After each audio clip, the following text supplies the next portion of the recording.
আগামী সংসদ নির্বাচনে আমাদেরকে বিজয় ছিনিয়ে আনতে হবে। এর বিকল্প কোনো কিছু নাই। দল যে সিদ্ধান্ত নিয়েছে সেই সিদ্ধান্ত বাস্তবায়ন করার জন্য আমাকে দল বহিষ্কার করতে পারে।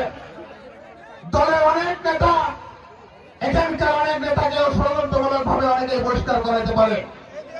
যদি বহিষ্কার করে আমাদেরকে, তারপরেও কি আপনারা আমাদের সাথে থাকবেন?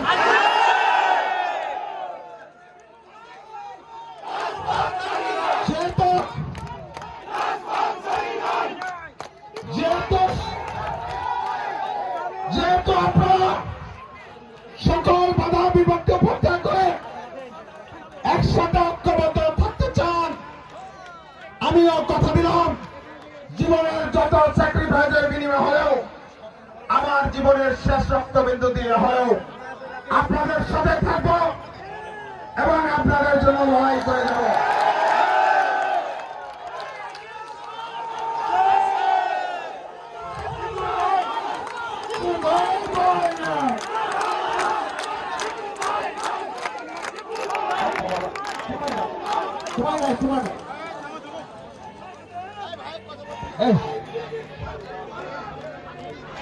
গতকালকে তাৎক্ষণিকভাবে আমার বাড়িতে অসংখ্য নেতা কর্মী এসেছিল, তারা রায় দিয়েছে।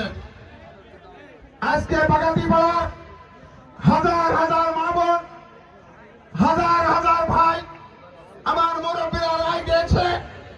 আগামী 15 তারিখে লালপুরের হাই স্কুল মাঠে আবার লালপুরের নেতা কর্মীদেরকে ডেকেছি।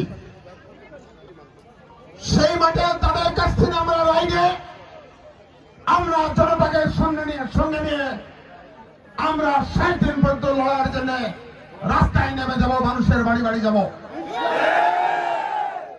বসে থাকার কোনো সুযোগ নাই। আজকে মিটিং শেষ মানে আমাদের কাজ শেষ না। আজকে থেকে কিন্তু শুরু হোক। আপনারা যারা এখানে এসেছেন প্রত্যেকেই অন্তত পক্ষে তার গ্রামের মানুষগুলোর কাছে, আমার মা বোনের কাছে আপনারা যান, আমাদের কথা বলুন। আমরা যদি, আল্লাহ আমাদের সঙ্গে আছে, আমরা যদি কামিয়াবি হই, ইনশাআল্লাহ কামিয়াবি হব। আমরা কামিয়াবি হইলে আমরা এই লালপুর বাগাতিপাড়ার মানুষের জন্য যে কথাগুলি আমরা দিয়েছি উন্নয়নের জন্য, আমার মা বোনের জন্য যে কথাগুলো দিয়েছে,